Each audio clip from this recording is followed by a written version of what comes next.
Good afternoon, everybody.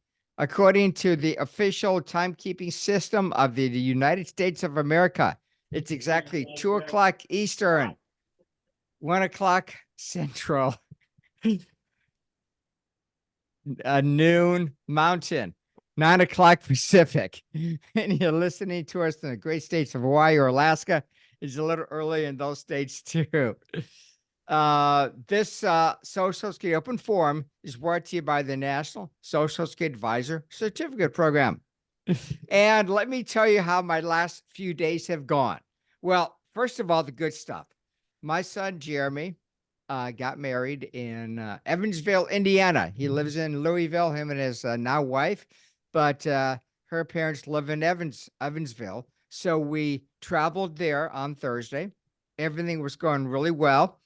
The wedding was going to take place Friday evening, and I decided to do a little shopping to bring something to the host. So my partner Gail and we went to a really unique popcorn place. It was very heavy rain. It was just pouring rain, and I wanted to catch up to Gail, so I kind of got out of. She drove her blue truck out of her truck, and I ran to catch up with her. And the ramp leading into the building, folks, was wet rubber mat. And as soon as my feet found it, my body found the ground. So I fell down. I didn't do anything while I was in Evansville. I was there for 2 days, came back Saturday morning, but every day my foot was getting a little worse. Really difficult to walk on it. So yesterday morning, which is Sunday, I went to the ER, and they told me I had a broken bone, which is fine. I kind of knew I did. And so I've got a boot and I have crutches now. And I tell you, folks, it's not easy to walk on crutches. It's not. And during this week, I am going to be going to an orthopedic doctor to see if anything else is needed, like a splenic cast or surgery. So anyway, but at least I've got a son married off. Finally, I'm 67 years of age, and I have finally an official daughter-in-law. So life is great, except for my foot. Okay. And we're And still so, sticking with the slippery rubber stuff and nothing to do with wine or beer or some kind of liquor, anything to do with that. no, I'm sure it was the wet rubber mat. Sure. Too Okay, we'll bad go with that. Gail wasn't even looking at me when I fell. I fell so quietly, she didn't know I fell. Oh, Anyway, so thanks so much, everybody, for being here today on the Social Security Open Forum. Jim, how is your day going? today's going pretty well. I can't complain. So, uh, I found out that the people that wanted to buy my house, uh, that's sitting pretty empty, they closed on their house. So we'll be closing on that, in probably 3, 4 weeks. Okay. Uh, so that's good because I've been sweating that one. Yeah. Well, congratulations, Jim. Yeah, As that it, that bridge loan's pretty painful. oh, I'm sure it is. I'm sure you can't wait till that gets paid off. Yeah. So, as everybody knows, the process here, procedure. If you have a question, raise your hand. We'll get to you right away or as soon as possible. But we don't have a lot of people in today's open forum. So, folks, I can just go around the Hollywood squares, and maybe we'll just do it that way. Jeffrey, you first. I am just listening in today. Okay. Thanks, Jeffrey. Appreciate you being here. Susan. Good afternoon. I do have a question about the spousal boost, not about the calculation, but the background would be that a former spouse has stopped working. He will have a higher PIA than the ex-spouse. Let's just call her my client. My client may continue to work, and she's already after her full retirement age. My question is that her boost, as to the calculation, will be determined based on his PIA, and that shouldn't change anymore since he's no longer working, and her PIA. Well, so as she continues to work, I guess here the bottom line question is, does her boost continue to be recalculated as his PIA stays the same, but her PIA continues to go up as she works? Yeah, as her PIA changes, they'll recalculate it. And pretty much whatever she gains on her own, she'll lose from the spousal boost. That's what I was waiting to hear. Yes, thank you, Jim. Yeah. No problem. Thanks, Susan. Let's go to Bianca. Hi, Bianca. Hi, Mark. Hi, Jim. Revisiting the question that I emailed over to the two of you yesterday or last week. So I have a client who is a widow. Her husband was injured in active duty, her late husband in Vietnam. So he was receiving the disabled veterans pension. He qualified for the whole thing. That was about $3,000 a month. He's since passed in August, and they're saying she is eligible for the DIC benefit as a widow, but her benefit wouldn't be $3,000, it would be $1,955. Then now she's being told as well that she cannot collect Social Security and the DIC benefit at the same time. So, and Jim, you did say it had nothing to do with Social Security, it was more the government program. It just blows my mind because they were getting he was getting $2,415 for Social Security and she was getting $869 plus his $3,000 benefit. So they had $6,284 coming into the house. And now she's going to get down to either Social Security or the DIC. So it makes more sense to take her late husband's Social Security at $2,415. It is just blowing my mind that someone who is in this situation can't take advantage of both benefits. Yeah, I understand exactly what you're saying.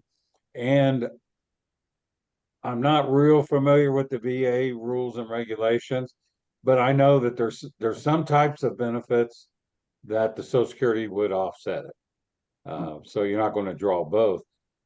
It surprises me that it's this kind of benefit because normally it's when the widow is drawing some type of VA benefit because of their financial situation, and it's a needs-based type of benefit versus a survivor benefit that she would be eligible for from his record. So while it's not a Social Security issue because Social Security doesn't care, she could draw both. You know, sometimes you don't get the right information from VA either. And I might either ask somebody else that same question or visit my local congressman's office and ask them to look into it. And the people that they're going to contact won't be the same people she did. And at least they can get an answer because, yeah, I agree with you. It's just not right. Because she did ask two different people at the VA benefits. I've got the same and answer. She got the same answer. It's just so wrong in my book. She's gonna have to sell her house now, and it just, so I will direct her to her local congressman though. I think that's a good idea. Yeah, I mean, if nothing else, they need to be aware of that and maybe changes need to be made. Because he was a veteran, yes, maybe she wasn't, but particularly if she was married to him when he was in the service, she had involvement too. So she shouldn't be losing out. At least that's my opinion. No, he was injured in active duty and suffered his whole life because of the injury. So it's just add insult to injury, for lack of a better term. So, but I appreciate the two of you hearing me out again. Oh, no problem.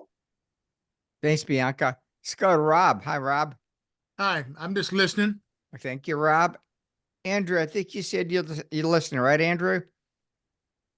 Yeah, nothing specific today, just listening. Thank you, Andrew. Allison. Hi, Allison. Hi, good morning. I have two quick ones. One I think you've answered before, but I just need a refresher. It came up today. When we have a grandparent who has custody but has not adopted a special needs grandchild turns 18. what do they have to do? We want the child to qualify for Medicaid first. Do they in fact have to adopt the child for the grandchild to be able to draw off of the grandparent's record? Is there any other ifs and buts in that category? We want them to apply for SSI and Medicaid first and get that approved first once the child turns 18. But we want to know, is there any issue? So if he adopts after age 18, can the kid draw off of grandpa's record, or is there any other rules on that? No, if they adopt him, then yes, he could draw off of their record. The problem is, since they haven't adopted him yet, the rules are real strict. Had to gain legal guardianship before they started their Social Security, and even if they did that, both natural parents have to be deceased or disabled. Whereas the adoption takes all of that off of the table, and it's just based on the adoption. So even if grandpa has already turned on his Social Security benefits, the kid's 16, and in 2 years they apply for SSI and Medicaid, the kid gets approved, then grandpa applies for adoption, then this kid could qualify for grandpa's benefits or not? You're saying no? No, at that point when he adopted him, he could, but what they're going to have to show is that they supported him for at least 12 months or more. And that could have an effect on the SSI, because SSI is needs based. So any source of income from anywhere else would have an effect on that. So it is possible. You might want to, before you even go through all of that, look at the difference in the amount. I forget what it went up to last year. It was $914. It's like, it's big. It's like $1,700 a month. It's big. Oh, okay. So grandpa has a pretty high PIA. Now remember, it's not based on his, He's getting the max. it's not necessarily based on his amount. If he waited till 70, it's based on the PIA, half of that. And it could be better than if something happens to grandpa, then the amount he would get in survivor benefits is 75% instead of 50. So yeah, as long as it's much higher than the SSI, it could be worth going through the process for him. Okay, my very last question, I just need a refresher on this one. This lady's husband passed away. She's 61, and she was not born, but she was born after 1/1/1954. So am I right in saying that she can draw her survivor benefits? She's planning on waiting till her full retirement age to draw her survivor benefits and then turn her benefits on at age 70. Am I correct that can happen in that order? Yeah, because that date 1/1/54 doesn't have anything to do with survivor benefits.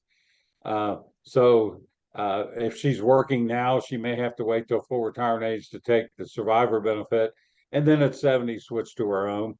If her earnings are low enough, she might even be able to take it now, and maybe collect, depending on the amount. It might only be a few checks a year, but she could still collect something now. And then just like they do retirement, they would recalculate the reduction factor at full retirement age.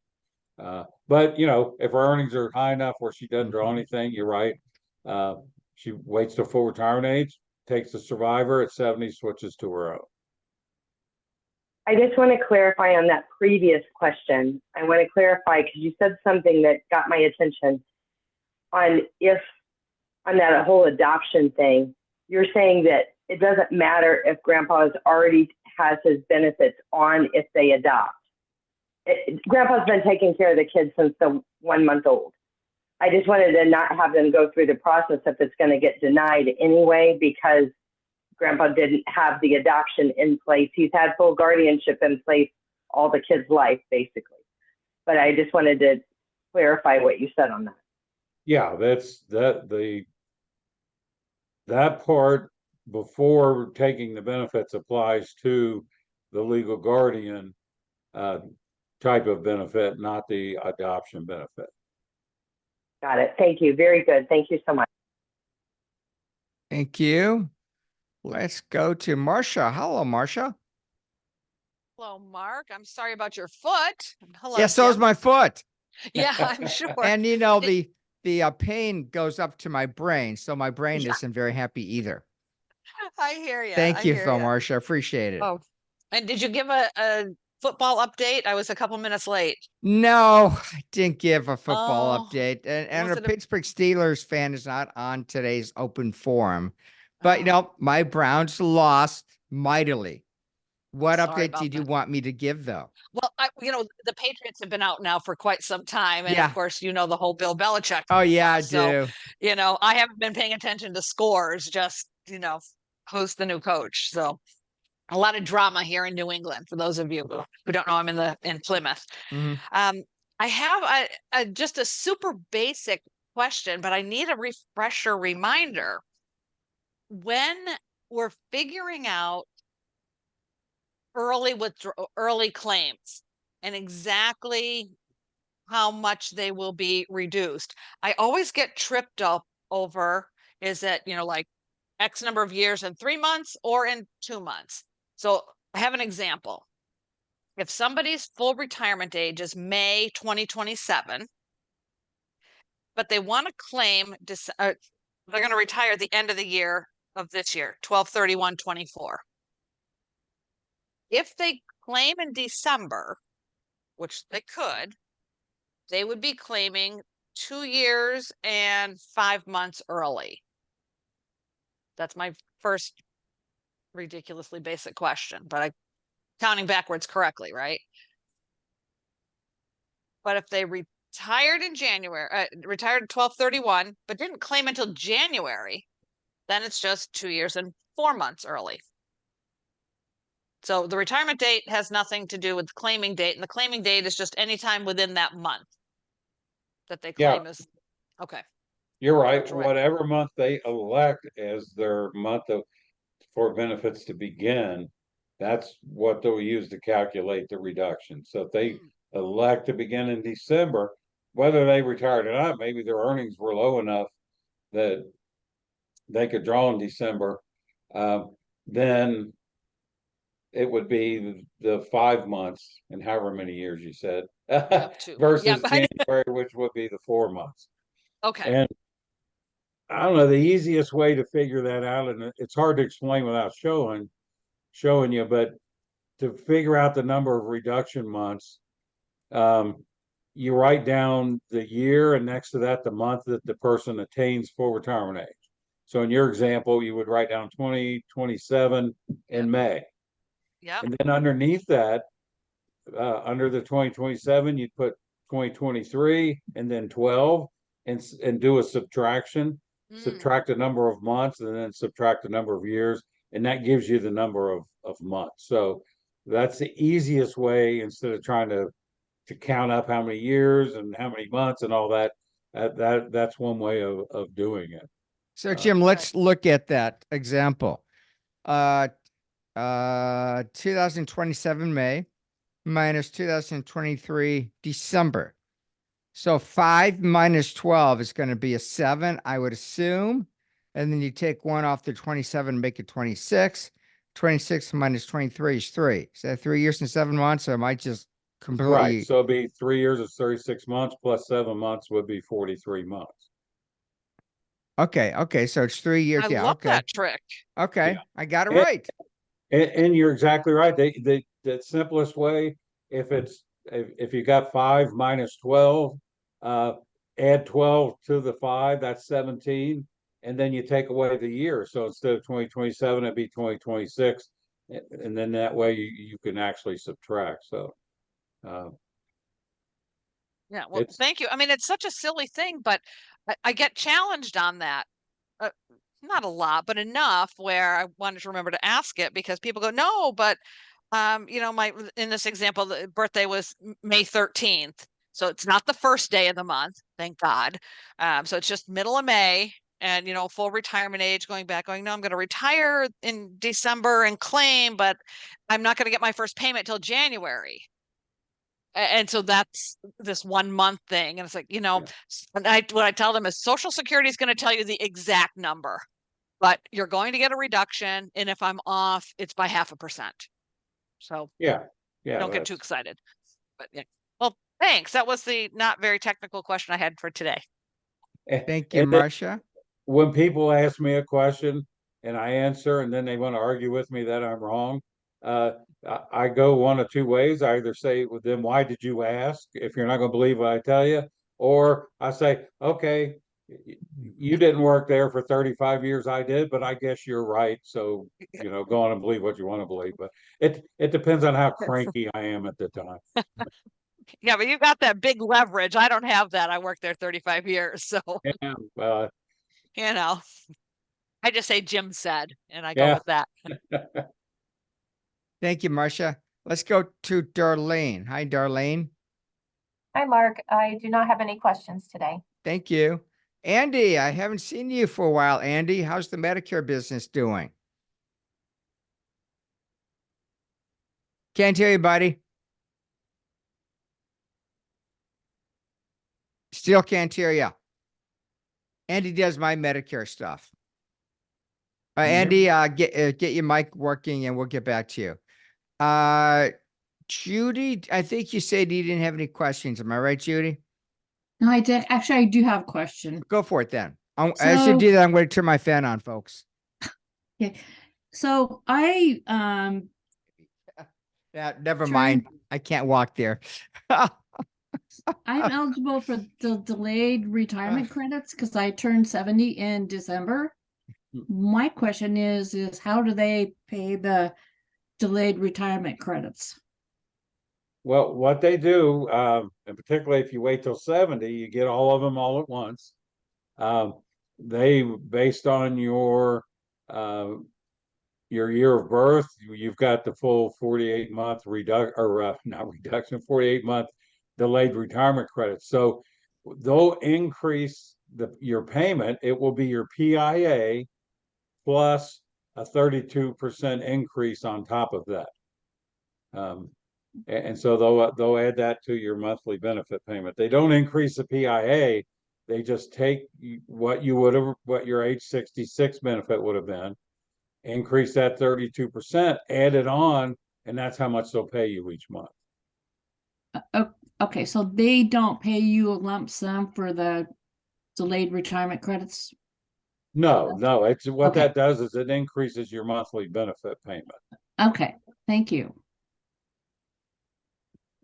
So to Right. tag on to that age 70, is there anything special we need to tell Social Security?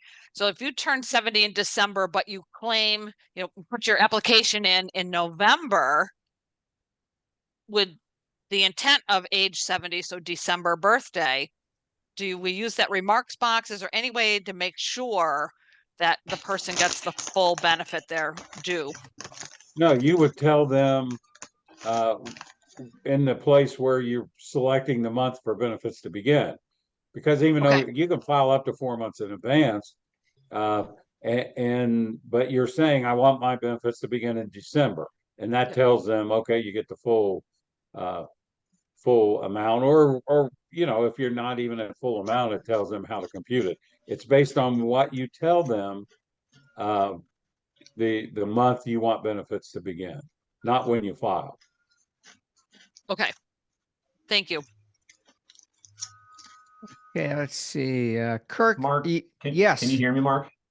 Yes, Andy, I can hear you now. Go for Hey, it, guy. I got Appreciate it fixed.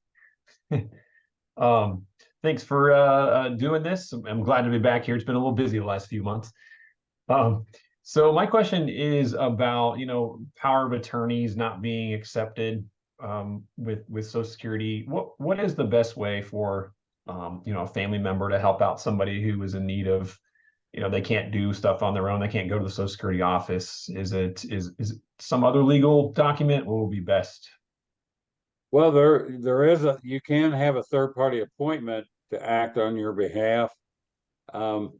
It's a form SSA 1696 you fill out, and you would just appoint someone to be your third-party representative. It doesn't have to be an attorney. It can be anybody. The problem is you fill that out, you give it to Social Security, they put it on the record, but nobody ever sees it. So they never want to talk to you, and it can become pretty frustrating. if someone is to the point where they can't manage their own benefits, then you would file to be their representative payee. That means you would receive their checks for them and spend their money on their behalf. And then you could still, when Social Security looked at the record, they would see that person's name for the individual and they knew that they could talk to them. But if the person's still able to manage their own funds, then you would just need that third party form filled out. Okay. So if the form is filled out and provided, you're saying give it to the local Social Security office. That's Yeah, what you're saying? they'll send it to the payment center and it'll get on the record. The other Okay. thing is too, if all that is an issue, if the individual, if you can do it over the phone, the individual just needs to tell Social Security, I give you permission to talk to my nephew or my niece or, whoever it is. And then they can, at least for that time, it only covers that particular call in that situation. So if they can't go in, but they can do a phone call, as long as they're there and tell Social Security they can deal with those other people, that's fine. Okay. If they're not seeing it or they don't look for it, you just got to tell them, hey, you got to look for it. I submitted this. Right. You would just tell them that. Yeah. And they'll have a copy of it. So if push comes to shove, you could always provide the copy if you needed to, but. Okay. And kind of going along with what I just said, we've commonly had spouses turn in paperwork for their spouse. Like here's an L564 and a 40B, or you're doing an IRMA appeal with SSA 44. Are there any circumstances where somebody cannot turn in paperwork for somebody else? No, you can always drop it off, turn it in. They won't tell the person that's turning it in anything. Right. But they'll accept it. I mean, so that's no different than if you mail it in. Okay. So yeah, you can always just take it and drop it off. Sounds good. Thanks. Sure. Thanks, Andy. Let's go to Kirk. Hi, Kirk. Okay, let's go to guys that moved. Okay, Kirk, are you there? Yes, hi, how are you? Good, thanks. Good to see you. Good to see you too. Anything on your mind?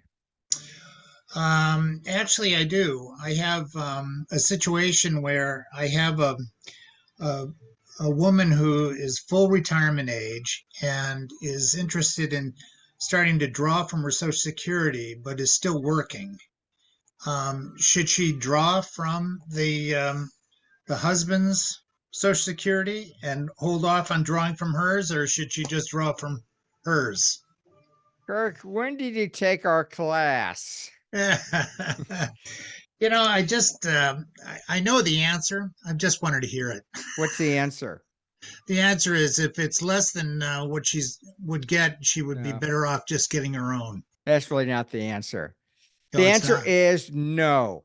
You cannot collect off your spouse while and wait to draw your own benefit because the restricted application is gone away. Does that make Right. sense? Yeah. Yeah. So Jim and I said that we don't expect anybody, any of our advisors ever to ask us a question similar to that one. Not quite that exact question, but just similar to that. Because Right. we all know that you cannot file a restricted application. When you file restricted, deemed filing means you collect your own benefit. And if you're eligible for something off of a spouse, you collect that at the same time. But you just can't collect off a spouse and wait until the 870 or even later, not later, but up to 870 to collect your own. Just can't do that anymore. Right. That makes sense? No, it makes sense. You know what? I just needed to hear it again. Okay. Great. Thank you. Appreciate it. Jim, anything to add? Yeah, no, you covered it. It's that darn deemed filing thing. Yeah. Makes you take your own first.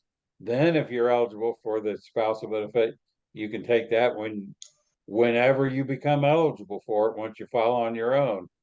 And that darn restricted application is gone. Yeah. Okay, anything else, Kirk? Not at this time. Okay, thank you. Oh, no. Leslie, let's go to Leslie, 'cause I don't think I've asked Leslie yet. Leslie, anything on your mind? Yes, Go thank you for it. for asking. All right. I Now, had a don't ask about collecting off of a spouse. Okay, No, I while you won't open up the ask, I won't grills. take Kurt's thunder there.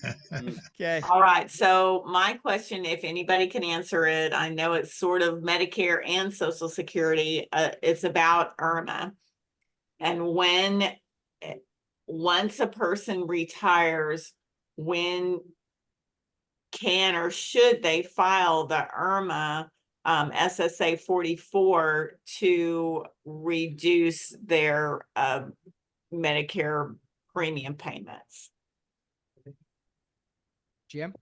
Well, you have to have that life-changing event for IRMA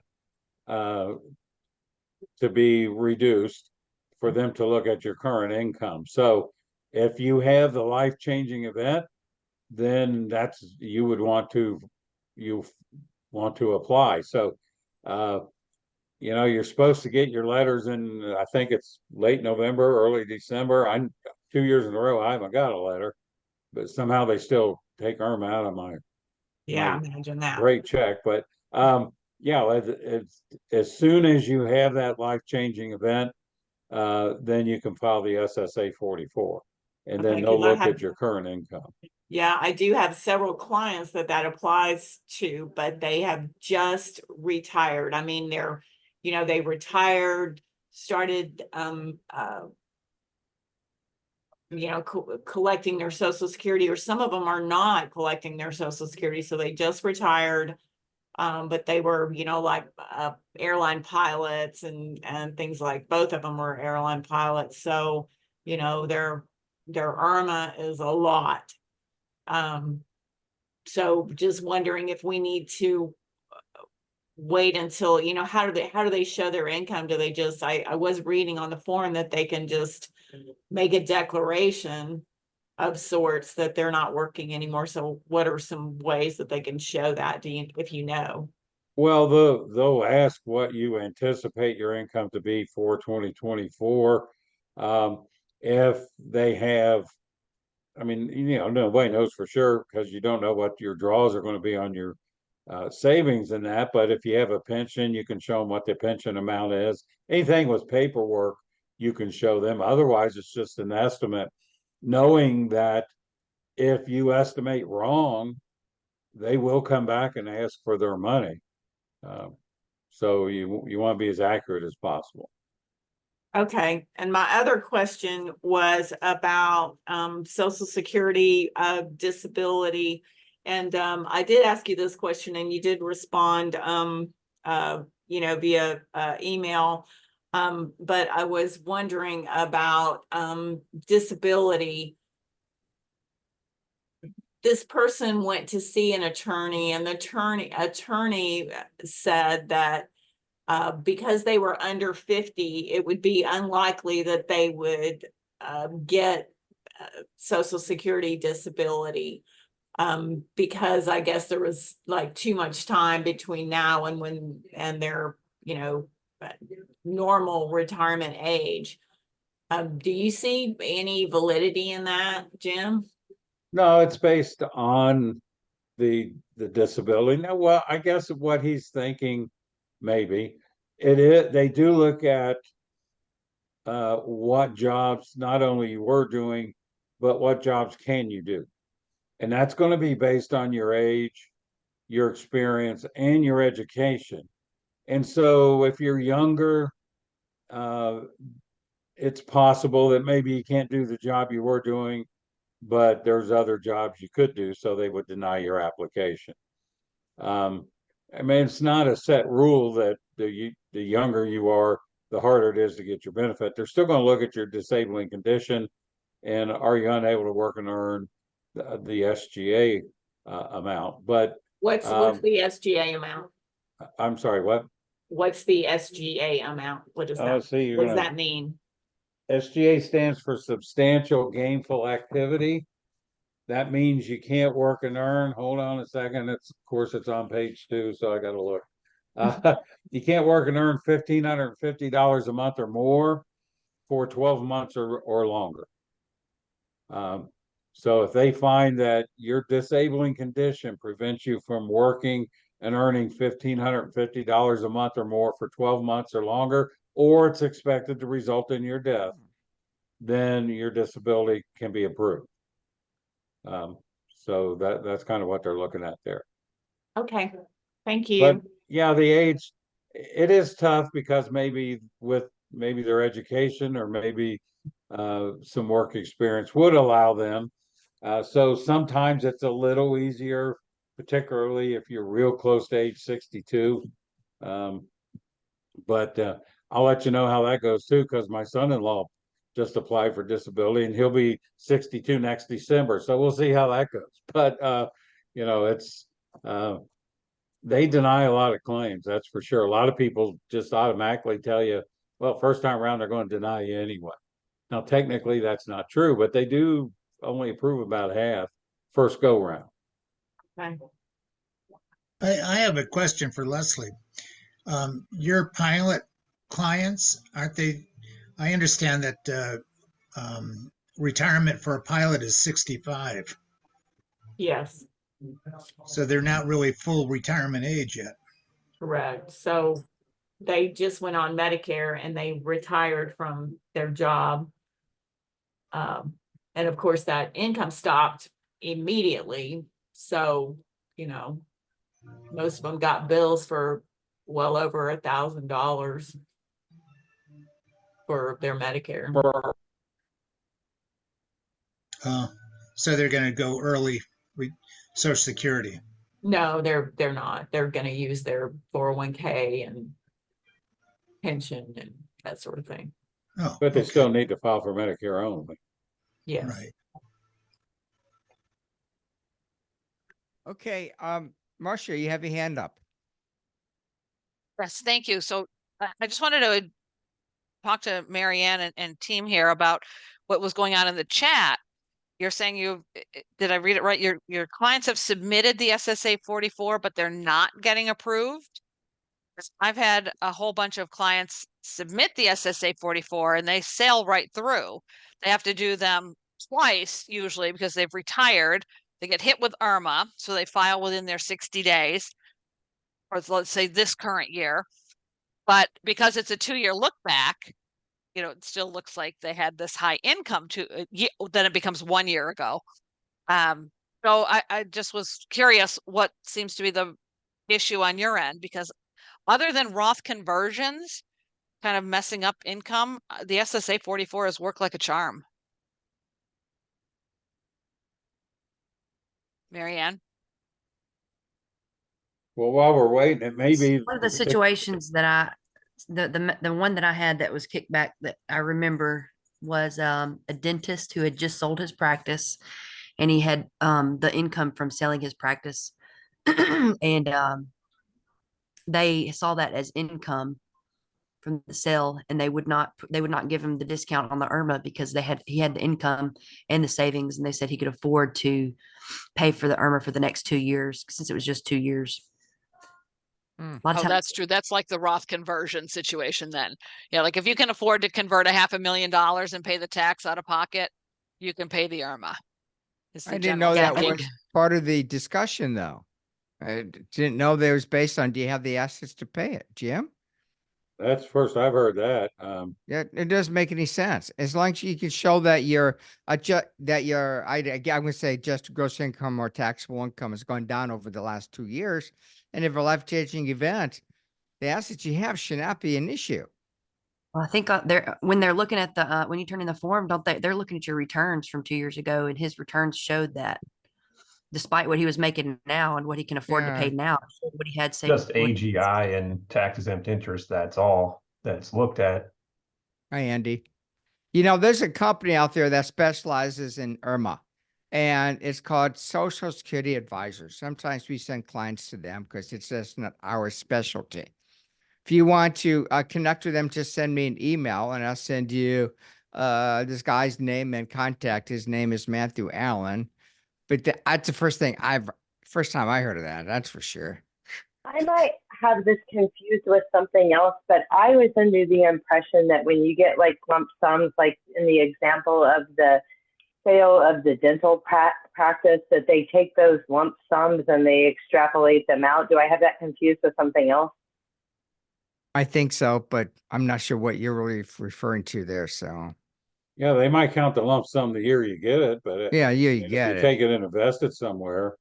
Yeah, you might be talking about WEP and GPO stuff, whereby if you get a lump sum government pension, Yeah. they will extend it out yearly basis.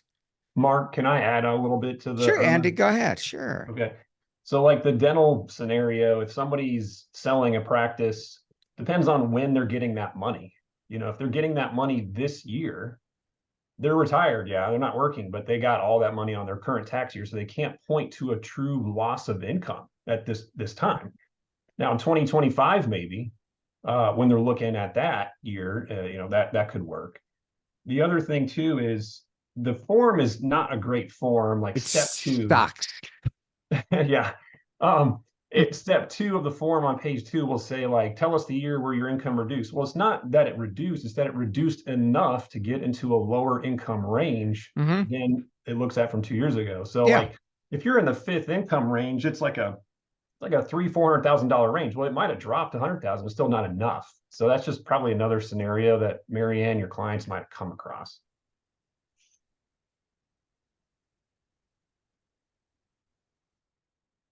Definitely have to have a drop in income over the 2 years after the year of the tax return being looked at. So tax return being looked at is 2022 for the 2024 IRMA.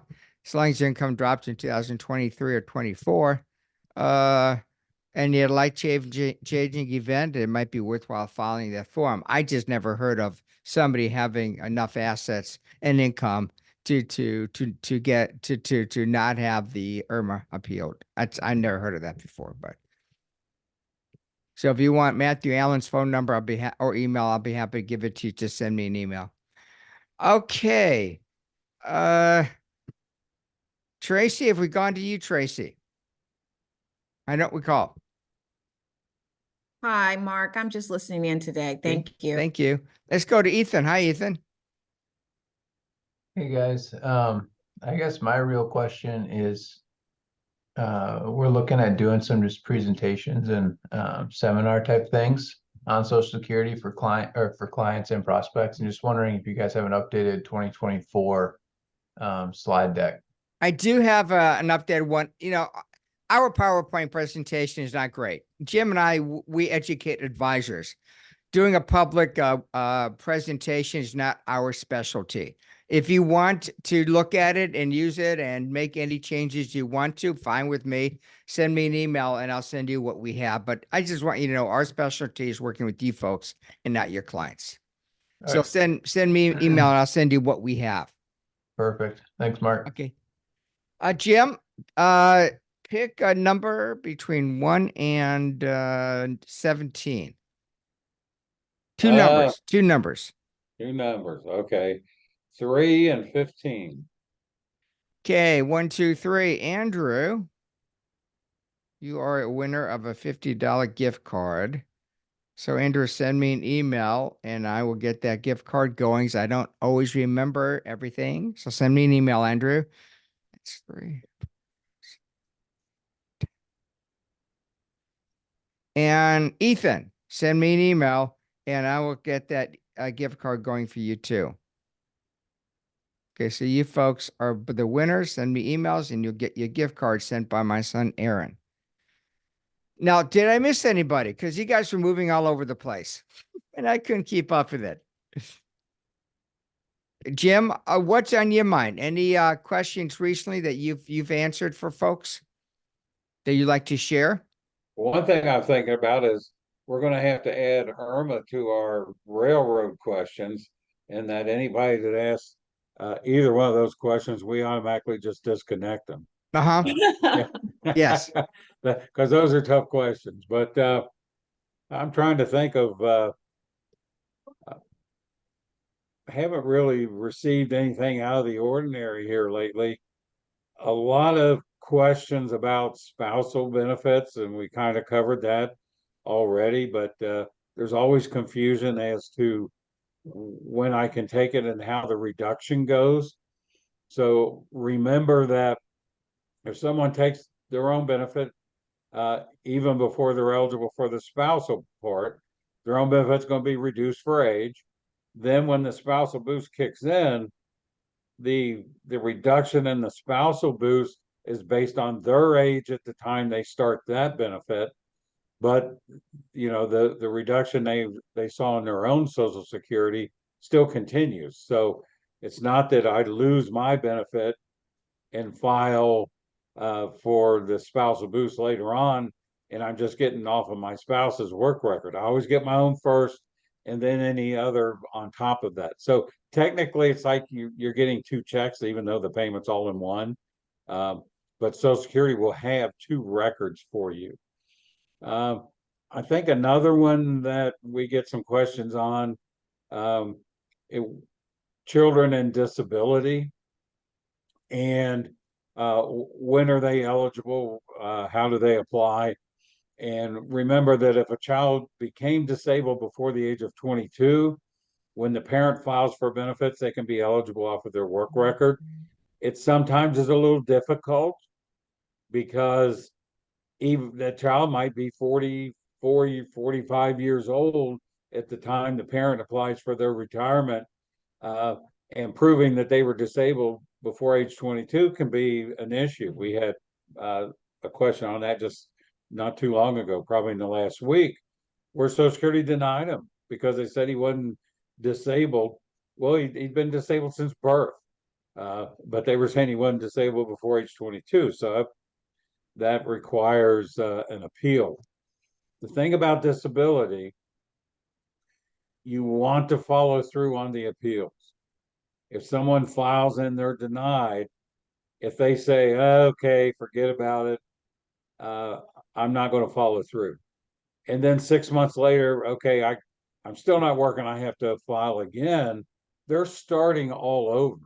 And if they're eventually approved, it's going to be based on their new application, not the original application. So you should always follow through on those appeals until you exhaust them all, because if anywhere along the line it's approved, and maybe it's 2 years later it's approved, you'll get 2 years of back pay. They'll base it on the initial application. So it's real important to always appeal it. It's discouraging. I know people just, they get discouraged, they get upset. Disability is a tough program, but if they're denied, they should file the appeal and keep that original application alive. Allison, do you want to say something? I just wanted to mention here that one of the things that our practice is all special needs.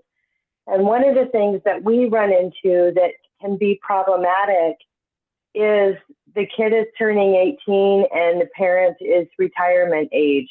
And it is a special order, as I was mentioning earlier, because every state in the US has what they call Medicaid waivers. And those Medicaid waivers are designed to waive off some of the cost of care for an individual with a disability. One of our big waivers here, the budget's $340,000 a year.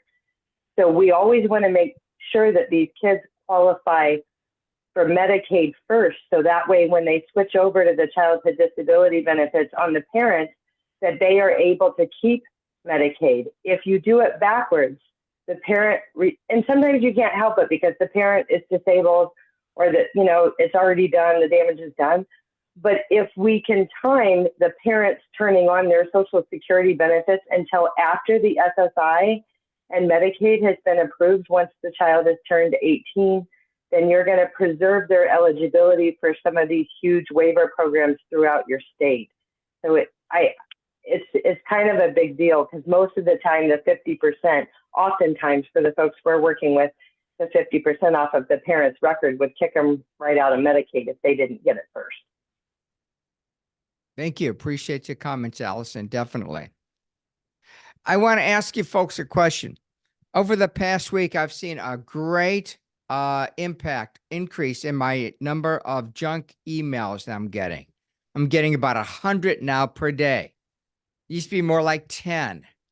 And I've tried to unsubscribe, but I still get the 100 junk emails. I've tried to add them to my blacklist thing in Microsoft Outlook, but there's a limit to how many I could blacklist there. Has anyone seen a great increase? And they're all coming basically from the same organization, because when I try to unsubscribe, the unsubscribe pages all look the same. So I know it's coming from the same organization. So have you folks seen an increase in your junk or spam emails? You have Kirk. You have Bianca. Yes, and I even got one from the trademark office. Yeah. Telling me my company name is my last name, Mantell Retirement Consulting, and this fake trademark office was threatening that someone else wanted my name. I was like, who the hell else? I know all the Mantells. We're a very tiny clan. So yeah, they're getting really creative and aggressive. Yeah, 2 I just received. Second Investment and SF letter. But, that's only just 2 out of a whole bunch, folks, believe me. But these are coming from the same organization. What are you folks doing to combat that? I haven't done anything successful. I started blocking them and that just tripled the amount I got. So Okay, fair enough. Maybe that's kind of what happened to me too, Bianca. I was trying to unsubscribe, and to block it. And maybe I'm receiving more. I don't know for sure, but it's basically about 100 per day. And my problem is, folks, many times good emails go to my spam. So, it's possible I might be missing some good emails as I delete the spam stuff. I look, but I'm not perfect. Kirk, what are you doing? Well, I just think that everybody and their sister is out there sending emails out, and I can't believe that they spend all this time sending this crap out. It's in my case, it's mostly women who want to engage with me, and Wow, I can see just that, Kirk. Why? Kirk, I was at the Cavalcade of Customs over the weekend, and I saw a guy had a shirt on, and the shirt said, with a body like this, who needs hair? I just throw that out since I see that you, like me, you're a little follically challenged up there. But I thought it was a funny shirt. But yeah, that's all. So you bought one too, right, Jim? Well, I didn't know where they were selling them. So. Okay. So, Kirk, are you doing anything special to get rid of all your spam and junk emails? No, because a lot of stuff that I want to see is going into spam. And, if you put any more filters on it, you're not going to get anything in. So I don't really know the solution to it. About 3 years ago, I ran into trouble with Microsoft Outlook because I was sending out emails to all you folks, not through Constant Contact, but through normal email channels, Microsoft Outlook. And I got into trouble. I was told that I could only send out maybe 30 per minute, 30 every, whatever. So I couldn't do it. I had to go to Constant Contact. But I know that only a fraction of our advisors read Constant Contact emails. Maybe they don't even get them.